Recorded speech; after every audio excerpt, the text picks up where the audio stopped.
what is an education system for? What is school for? Unfortunately, because of my experience of trying to talk about schooling, now I'm not very happy about the idea of school. Yes. And in fact, I think CBC was a backlash against what are all these kids doing coming from I don't know which funny As secondary people, school. From shags. Yeah, what are you doing in a university? No, go do TVET. Oh my God. You are listening to the 414 podcast, a podcast created for such a time as this. I am Julian Amboko. And I am Kelly Murungi. On the 414 podcast, we go behind the news headlines and bring you the real issues. We talk about how our taxes are used and what we can do to make sure that our government is working for us. We believe that an informed citizenry is key for good governance. Hi there. Welcome once again to the 414 podcast. My name is Kelly. Today we are on video and I have a guest. And the reason for this is we are at an interesting moment as a country. We are headed to the final year of the CBC primary. And for me, it's personal because I realized, and it's been in the news, but also parents are grappling with this, that even our educators do not know what's going to happen after next year. How do our kids, progress to senior high school? And as I was thinking about this and I was, trying to figure out the practical preparations I need to do as a parent and somebody who parents many children, I thought, wait a minute, this CBC mess had been predicted for a long time. And I remembered a couple of years back, maybe 3 years back, when I saw a post on Facebook, I copied it. At that point, parents were actually not 3 years. I think COVID has robbed me of a sense of time. This was before CBC was launched. And parents were very excited about CBC. We were very excited. One, the exam system was going to be off. There was this competency-based assessments. We knew our children's talents would be developed in school. And teachers, parents, everyone loved it. But I saw a post that was questioning it. And I took a screen grab of it. And I wanted to share with my mother, who is a teacher, because we had a discussion. And I thought in my head, who do I say this post is by? I thought a teacher, Kenyans, we like titles. We like to know who you're Ninani, who is this person who is saying these things. Then when we know who they are, we can decide, how seriously we're going to take the things they say. That's who we are, right? So I thought, do I say lecturer at Daystar? I thought, don't know. Then I remembered my mom, her age. I said, do I say this is Reverend Njoya's daughter? Then I say, I'm a feminist. I cannot introduce a woman, using her father. And I thought, gosh, I don't know who I'll say this is. And I thought, Wandia Njoya is our continent. I would say one of our global thinkers, one of the most, I want to say, esteemed or wonderful thinkers of our time.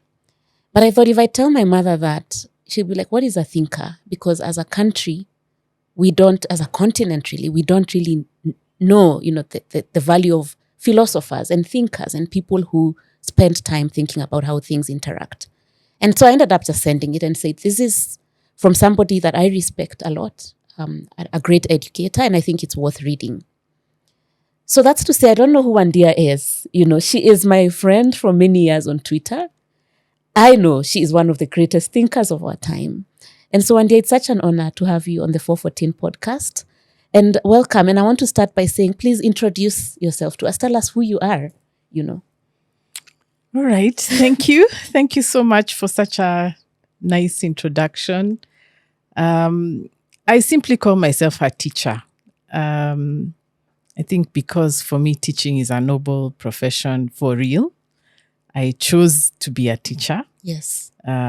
I wanted to be a lawyer, but I didn't make it. But so when I got education and when I went on teaching practice, I realized actually this is what I always wanted to do. Yeah. So I'm here because I want to be here. Yeah.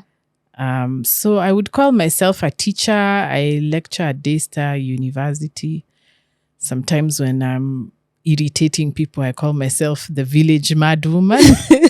I love that description. That story that in the market, there's always this person who irritates people, but they're the ones who speak the truth. Yes. So sometimes that's what I call myself. I'm a daughter, wife, mother, and a citizen of the world. Yes. Perfect. That's a great description. I like the village mad woman label because in the world that we exist, especially you and I, have built quite a bit of following on social media, and there's always an accusation of violence. We are being violent. We are attacking people and things. Yeah. And we are not. What do we like to say? At least people are doing their best. Why can't you see? Yeah. So there's a craziness in that identity of being the person who always says, guys, things are not okay. And so I like that. I like the village mad woman. It's a tag I love. But also you fail to say you're a thinker. One day you spend a lot of time thinking. Is it? Yes, I do. Yes. But I wanted us to start with just an education. What we now know as formal education and an education system. In your view, what is an education system for? What is school for? Unfortunately, because of my experience of trying to talk about schooling, now I'm not very happy about the idea of school. Yes. But it's not actually a very long. It's a recent idea. It's not more than 300 years old. And when you're talking about time, that's a very short time. Yes. So the school system, when some people, first there were the religious schools. That one is more common. Yes. So these are for people who are joining, either Islam or Christianity were the most popular ones. Yeah. Actually, even Buddhism. So people join a monastery and they just they train, but they live the life of faith and religion for the rest of their lives. Yes. The idea of a secular school started in the late 17th, 18th centuries because there was a political upheaval happening. There was the Enlightenment. People wanted they wanted ideas to be free from control of the church. Okay. So, and then as the revolutions went on, people realized we have to retrain our people to think in a certain way. I'm talking about Europe. Yes. And then also, there was the spread of the books, the printing press, which meant more people had access to printed material and to thinking. And so there's a way in which governments decided, hey, we better control and manage. Let's manage what people are reading and thinking. So they come up with with a school system. Like in France, which is my area of study, the concern was how do we make people understand the difference between the old regime and the revolutionary one? Yeah. We have to take kids to school. So these upheavals are happening in Europe at the same time they are coming to Africa to colonize us. Yes. But when the people who came, let me just talk of Kenya. The people who came to Kenya and started the schools, namely the missionaries, they had a different project from the colonialists. Okay. So they just wanted Africans to know how to read, but also they realized that schooling is important for, the natives, quote unquote, didn't mind learning about the world. So they were bringing their kids to school, but also schooling was access to the colonial economy. Yes. Because if a colonial administrator wants a translator, they want somebody who can speak English, who can write reports, that kind of thing. So the school system, there was one just for converts, but two later on, the colonialists warmed up and said, okay, we need some people to go to school so that they can be our collaborators, either as translators or chiefs or that kind of thing. Yeah. So it's been mixed. I think maybe the last mix of education is I would talk about the African American experience because it has a direct relationship to Kenya. Yeah. When slaves got when the the Declaration of Emancipation was done, Yeah. then you now have about 4 million African Americans who are starting to demand to be proper citizens, Yeah. but also they want to get educated because they've been being refused to read and write, and they've realized there's a thirst for knowledge, I think, that is so deep, especially in Africans.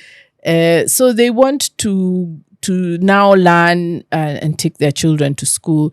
And this is when the Industrial Revolution is starting. So they are worried, the industrialists are worried, if we have these people, former slaves, learning, what does that mean? Will they work? Yeah. So that's when you have this tension of TVET versus knowledge. And then they brought that here. When they decided African Americans need just technical education, and then you can give the knowledge education to white people. That's now what they brought here in 1924. And they were picking specifically colonies with a significant white population. So Kenya, settler colonies. So Kenya, Zimbabwe, South Africa. So they had to teach us in a way that makes us accept our place at the bottom of the hierarchy. As artisans, the doers, and the people who make the decisions are now whites. So all that nonsense, confusion, plus also the need for Africans to be liberated intellectually, all that is now mixed in the mess we have in our education system. In our education. Wow. I mean, Wandia, I didn't think we'd start here. So you're saying that even so our grandparents went to school. I think our great-grandparents were the first to the 1920s. Yeah. And they, of course, got into education as grown-ups, as adults. And then our grandparents, for example, my granddad was born in 1922. He then became a teacher. But what you're telling me is, and then, of course, it progressed and we got into the system. So what you're telling me is that we have actually been going through vocational training disguised as information training, like knowledge training, basically. Is that, like we've been trained to be workers? There's a lot of confusion about it because... okay, they said, the British said, yes, we if we're going to accept education, we only want vocational training. Yeah. But that changed in the 1950s because now they have to form the next African class to take over from the British. Yeah. So there are some changes. So there's that tension between the technical and the knowledge has always been there. Yeah. It's just that more Kenyans, Africans come into the knowledge-based education because of the political changes that are happening. Okay. Yeah. But then what for whom is this change? Because you mentioned something important, that when it became apparent that colonialism is no longer popular, direct colonialism is no longer popular, then there was need to create a ruling class, an elite class. Yeah. And if I'm not wrong, most of it for many countries were people who had studied abroad and were coming back. And of course, we have countries like DRC, which I was shocked to learn that when the Belgians were handing over, there were 36 graduates in the whole country, and they were supposed to govern this country. Yeah. And so my question then is, as we were taking over our country, I'm already seeing there are two levels. There is the foreign educated one, plus the current national school, Nairobi School, Alliance, that elite. Yeah. And then there is Wakenya wa kawaida, no more ordinary Kenyans. Yeah. Are those two groups educated the same? They're at that point in the 60s? One of the things that the state struggles with is the fact that when you have the alliances and the Kenya Highs, other schools model themselves on those schools. Yes. So even if you tell the schools that are supposed to be kawaida for kawaida wa Kenya, even if you tell them, no, just do technical subjects, no need to be ambitious. You can't tell people that when they Yeah. are seeing the alliances and whatever. So, that's there's been a political tension because what the government wants from education is not what the people aspire for. So there's always this tension of the government saying, no, don't be too ambitious, but the people saying, hey, I'm seeing this is what the education people are getting in Kenya high school. Why shouldn't I get that education? Why shouldn't I aspire for what they are doing? Yeah. So that's been the tension in education, that our ambitions are supposed to be suppressed, but people always defy and say, no, I'm going beyond what you're telling me. It's very subtle. We are not aware of it, but that's really the tension. No, I mean, absolutely. And I remember people joke and say that in our time, I went to high school in the late 90s. Yeah. I was a class of 2000. And there was always, people would joke and say, we are always told, do you know people in Alliance are not sleeping? But one day, I want to say that, I feel like still the colonial project, and I don't know about the current stratification of schools, but when I was in high school, it was still we had the real national schools, and I had the privilege of being in a real national school. And one day, now as an adult, it's crazy because when I remember how we were raised as students of Loreto Limuru, it was that we are exceptional, first of all. Yeah. We are exceptional, we are special, and that we were clearly being prepped to lead, to take over the country, to be the colonialists, if we say that. But you don't, of course, as a child, you don't see it that way. But one day, it's not only the messaging, but even now I look back and I'm team abolish national schools. I lived a very different life compared to, say, my sister who was in Kenny Girls, a prestigious provincial school. Even just basic living conditions. We ate better food in school than at home. We had, individual dorm stalls. We didn't have morning prep, didn't have night prep. We had the school bus taking people for hikes. It was a very, I want to say deliberately, we had hot water in school, didn't shower with cold water. Those what I call torture instruments that are part of the Kenyan boarding school experience were not there in Loreto. And you see it replicated in the national school. Some eat with forks. Yeah. In fact, I remember our then high school principal telling us you should never have to queue for food. And to this day, even at weddings, I'd rather just sit and wait. Yet in school, the most normal thing is to queue there at dining and the food is dished. Yeah. And so looking back as an adult, I've been querying that design because that was design. Those schools did receive more government funding to be able to give these kids us that kind of life and to be able to prep us the way they did. And I mean, you see the fight back to now. I have people in their 60s who still wear their file. I don't know, what is it called? A student number. That one, Yeah. And when you try push back and say, guys, this was colonial. You can see a lot of why you attacking us. Are you saying we didn't deserve? Or we didn't work hard? We didn't work hard. Wait, what is working hard, KCP, multiple choice one day? Are you saying we didn't work hard? Yeah. And so then I bring you back to the colonial system and the creation of a ruling class. The tension is there one day, yes, but I still feel like the government still wants the elite to create an elite and then everyone else. Yes. And it is in resources, isn't it? Yeah. That one is there. They want an elite and they want everybody else. And in fact, I think CBC was a backlash against what are all these kids doing coming from I don't know which funny secondary school. From Shags. Yeah, what are you doing in a university? No, go do TVET. Oh my God. Yeah, that's the logic. I could hear it because I was in the A-level system. Yeah. And I would hear lecturers saying, oh, the problem with 844 is that these kids are not quality. I'm like, that's rubbish. I don't see the difference. Yeah, I don't see the difference. But, there were those stereotypes. Yes.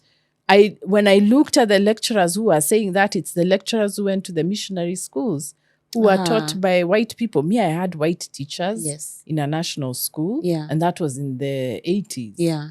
So the overlap from colonialism into independence was very strong. Yeah. And my generation is not conscious of it.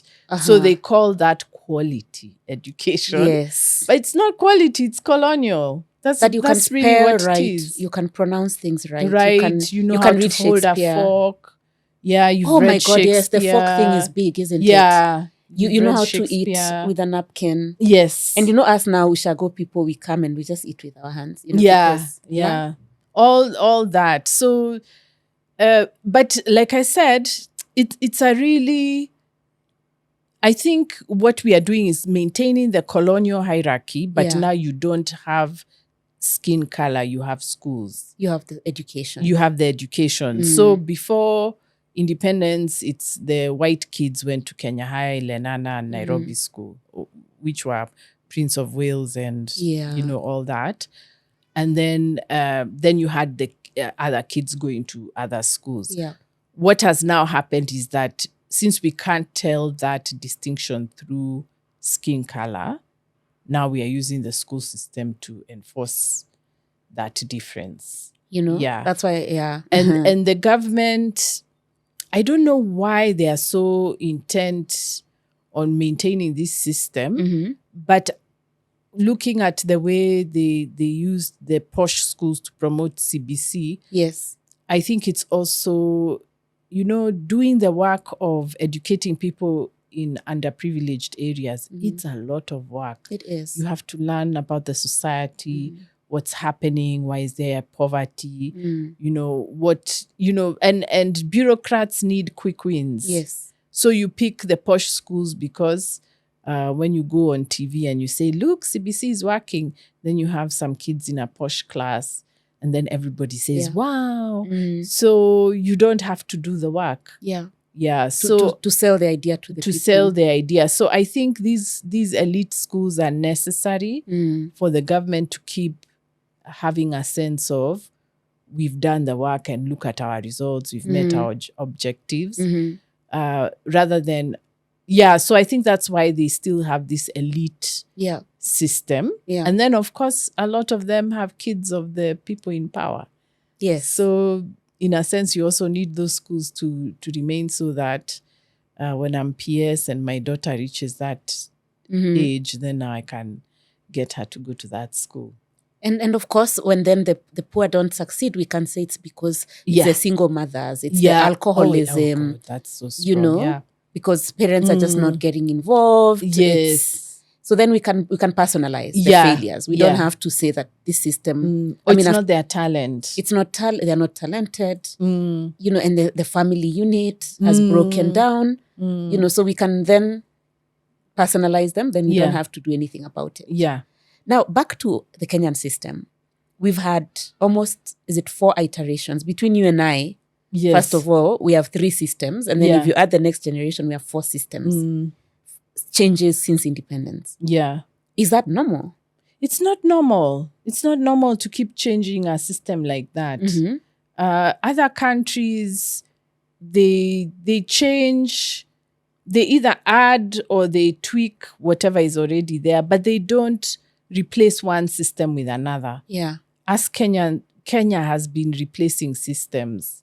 I don't understand. I think it's political in terms of, like I was saying, quick wins. Yeah.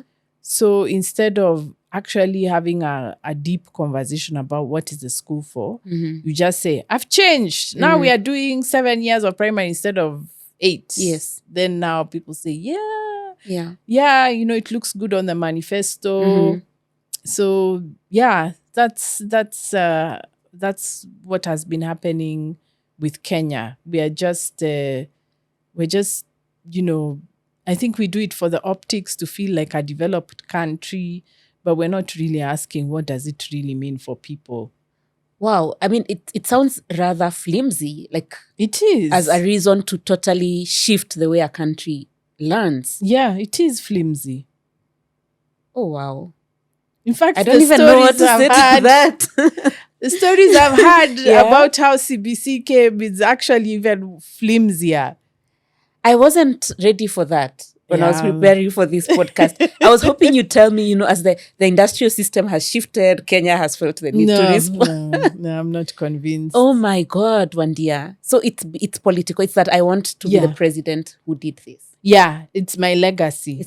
But how is it a legacy? I mean, To be honest, I feel like it's been downhill. Like every new iteration. So we had just walk me through. So what was the first system? The first was the A-level system. Yes. 7 years primary, 6 years secondary. No, 4 years secondary, 2 years high school. Yes. Then you go to university for 3 years. Yes. Why was that? Why did we change from that one? What did we? This one is where I'm sympathetic with Moi. Yeah. Because what was happening is that, you see, after Form 4, the number of high schools was very few. Yes. Compared to secondary. Uh-huh. So you finish when you're doing Form 4, you do an exam. Yes. The KCE. KCE. Yeah, O levels. And you're competing for few places in Form 5 and 6. Yes. And it was so unfair because if I went to a high school from Form 1 to 4, yeah, the chances are that my high school would accept me in Form 5 and 6. Yeah. So the people in the secondary schools are who don't have Form 5 and 6, they're competing with the kids already in a high school. Yes. The other unfair thing about it was that most of the high schools were dominated by the who's who in terms of school. Yeah. The schools in Nairobi, Kiambu, and Kisumu. Yes. Which were sort of legacy schools.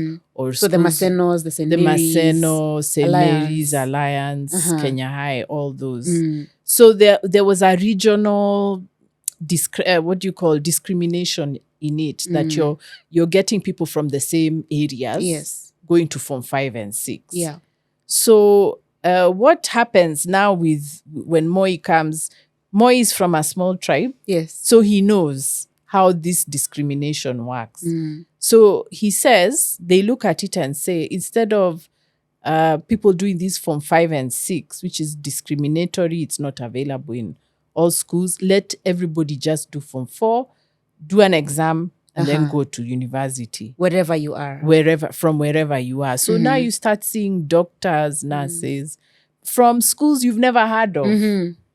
That's what the elite, I think, were very uncomfortable with. They were like, how can you come from a nowhere secondary school and you're here doing architecture? As who? And to be honest, one day, I hate to say that it hasn't changed. And now it hasn't. It's not in uni. Because I have a theory on this whole national school drama that we have in our generation, is that now for us, you all go to your respective high schools and then you meet in KU and Nairobi Uni with the village kids because they are smart, you know? I mean, I remember Kwame giving this stat showing that national schools actually don't make the kids smarter. No, they just don't. receive smart kids. Yeah. And so what then happens is we then get to the workplace, and the only differentiator, because we all graduated from KU, is our high school. Yeah. So that is why you cannot go to a Kenyan professional gathering and miss a conversation of, by the way, which high school were you in, you know? And sadly to say, some corporates even are known to hire from a certain school. So you look at the leadership group, and I wouldn't mention names, but there's a certain high school that is predominant. Yeah, so that resentment by the elite has carried on over the years. Yeah. And now people can't believe, my God, the CEO of who went to Kamudhanga Primary School in the village. How? Yeah. You know, or high school. Didn't go to Alliance. So it's still there. It's still there. Resentment. Yeah. So we can say really Moi's intention was to create more equality. Yes, because he came from a community that was discriminated against. So in fact, actually, I was in the last, the system before 844. Yeah. We now started learning with people from Turkana. I think it was a wonderful thing. Yes. I met people I would never have met. Yes. Were it not for the very deliberate effort to equalize. From A levels to what was the next one called? I don't even know. I really loved going to the university because I'm a middle class Nairobi kid. Going to the university and meeting people from all areas. That, to me, that's my best experience of school. Yeah. Just meeting people from all walks of life was very wonderful. Yeah. That's something I appreciate about my school experience. But a lot of people were not happy about that. Of course. Yeah. They are were getting not. factors that's supposed to separate Yeah. the classes and keep everyone in their place. Yeah. So that happens, and that's okay. Then the next iteration, what happens? So now after 844, going on, okay, of course, there was the subject overload because the thinking was we don't know whether not everybody will go to university. So let's give them a broad education with skills and knowledge so that if they don't finish, if they're not able to go to university, at least they have something that they can do with their knowledge. For 844 now. For For 844. us, yes. Yeah.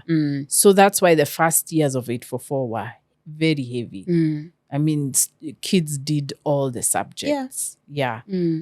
But now when Kibaki came in, now you see people, you know that the school is a very interesting thing. People are always knocking on the door. They want to come in. Yeah, of course. They want to come in. So he wins. Part of his win was on the promise that education will be free for everyone. Yes. So once everybody's in the school, there's a resource problem. So now you have to reduce.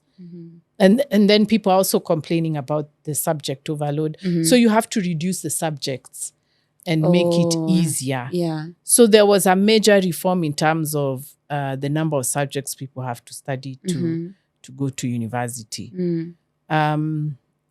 So that was done in the 2000s. But there are other changes that are happening in the world economy. One is that because now the Berlin Wall has fallen, you know, the West can now make more demands of our public institutions. Yes. But also, this is the time the West says through the WTO that trained personnel should now be a form of consumer goods. Yes.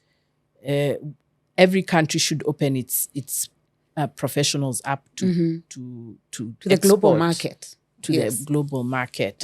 So there are things like that, but also there's a need for hegemony. So you want to reduce the education in third world countries so that Europe and the US can be sort of the quality schools that everybody has to go to, even elites in the different countries. And that's how you control thinking around the world, because in every country, the elites who run the institutions went abroad. So it's no longer Alliance. Now it's Harvard, it's Oxford. Now it's Harvard, Cambridge. Oxford, Cambridge, that nonsense. Yeah. So there is pressure to reform the school system to make it offer less to children unless they want to pay to top up on the education. Then there's this idea of, especially the tech companies, that this fantasy that, if we put a laptop in front of every child, they can learn on their own. Yes. So you see, now when you have decided you don't want a human teacher in the classroom, you have to reduce the curriculum. Yes, of course. You have to reduce what people are learning. Yeah. And then just, being anxious about, look at all these people who have come out of the school system in the third world. They are going to, if they're not getting jobs, they're going to demand a revolution. Yes. We don't want that to happen. So let's suppress the knowledge that children are getting in school. Yeah. Because ideally, I think elites would like people to stop going to school. Yeah, of course. But they can't say that because it will be so expensive politically. Yes. So they have to pretend that they want us to go to school, but now they reduce what we are learning in school so that we come out with fewer skills. And Fewer then we knowledge don't also. so that we less don't knowledge, sorry. so that we don't challenge the system. So this idea of competence is very seductive, by the way. It was genius in a way. It was a public relations genius. Yeah. Because first you start telling people you're not qualified to work in the marketplace. You're not competent. We are not, our graduates are coming into the workplace. Yeah. And they have the no corporate world skills. played into the government's hand on that. Oh, that narrative Because, was so strong. graduates are supposed to come to the workplace with no skills. They're supposed to be trained in the workplace. Yeah, exactly. I mean, even look at politicians. The first 2 years of a president's term, people are saying, give him time, him let time, let him learn the learn. ropes, and I don't Yeah. know what. So why don't we want that for young people? And I Do you mean- want a 22-year-old to know the workplace? But when you think about it, if I think even in the basic, remove this office economy, if I'm an artisan, if I'm a sculptor, I will get a young person and then I will teach them. Yes. They're my apprentice. The same thing with workplaces. That's why we Yeah. have, what's the use of all these graduate management programs if we're saying that we want people who are Work ready for the ready. workplace? It's So not there we even played it into the possible. hands of government. Yeah. Because we're saying you're giving us people who are not ready for work. Yeah. And you're not giving them time. What is probation for? Isn't that what it's for? You give people time to acclimatize and learn the ropes and understand the organization. So that narrative was so strong, most Kenyans believed it. Yes. So when they are told, we want to have an education system that makes people competent to work in places, then Kenyans said, okay, actually, we know our graduates are half-baked. They Yes. don't know what they are doing. So that's how, now when they make this change of reducing the amount of learning in the system in the name of competence, and then they promise people, oh, there'll be no exams and all that, then Kenyans say, okay, yes, we want CBC. And that's an how we illusion got of it. equality, because removing exams, we're trying to say that, look, there'll no longer be alliances and Kenya Highs. All children are the same. They're equal. That's what we are trying to say. That's what we are That's saying. what we're but selling. Then the final, question I'd have for you, Wandia, is there an education system we can think of that is for the people? Because what I'm hearing is, so far in Kenya, in Africa really, the education was not for the people. It was not meant to make the people more empowered or more knowledgeable. It was not meant to create thinkers. So as you study systems around the world, is there a system you can look at and say, this was created for the people of that country? It is not neoliberal. It is not capitalism focused. It is not for the elites or to keep the masses tame. This is for the people of our country. Is there any that? Unfortunately, no. I mean, I haven't seen any that really stands out to me. Yeah. I mean, I hear of places like Norway or those Scandinavian countries where they're committed to equality, and they say no paying schools. Yes. And they're committed to making sure that all children get the same education. But you see, that's in a very homogeneous society. Yes. When you look at the immigrants who come into those countries, they are getting CBC. They're getting So they're getting CBC. vocational training. They're getting vocational training. So I think the problem is that the schooling system is attached to the state. So the state is saying, these are the people we want, so you have to train them like this. And a lot of African leaders and visionaries were trying to create alternative schools, not for children so much, but adult learning where people can now think about the world that they're in. Yes. That's what we need. I don't think the real issue is where the children are going to school. It's are the adults learning. I think that's, for me now, what has become my problem. Because in Kenya, I think we are very ignorant about the world as adults. Yeah. Why is that? I don't think that can be solved by the school system. Yes. I think it has to come from an infrastructure of knowledge, more libraries available, more podcasts like this, more access to internet, access to information. Yes. Book publishing is very difficult in Kenya. Yeah. Books are taxed. Yes. So there's a whole infrastructure that has made us ignorant. And so when we come to the school system, we're expecting the school system to take care of all of that, but it cannot. It cannot. Yeah. And me, I was saying, if we really want a people-centered education system, it should be community-based. So like if you have a school in a certain village, Yes. the library computer lab should be open to the whole everyone. community and not Yes. just the kids. Yeah. Let's have playing fields that are for everybody. I mean, what's this? That a school must have a playing field of its own, Which is locked over the weekend. which is locked over the or weekends and the or hired by a holidays, church. or used by a church. Come on, Yeah. let's have all these public spaces Yeah. which are shared by the community and the school, Mm. so that there's it's fluid. The difference between the school and the community is not so rigid. There's no Yes. fence. Yeah. And you can have in the evenings when the kids are asleep, then you have adult discussions. People come and they say, we're going to learn about the history of Somalia. Yes. Why not? Why not? Yeah. Yeah. Yeah. I think that's where, for me, that's where we need to be thinking. This thing of schools with walls is becoming a problem for me. I no longer believe in it. Okay, and with that, we come to the end of the first part of this conversation with Wandia, where we have looked at the history of education systems in general, and then Kenya, and how we've moved from what the colonialists left us with to CBC, which is the present topic of I guess our times.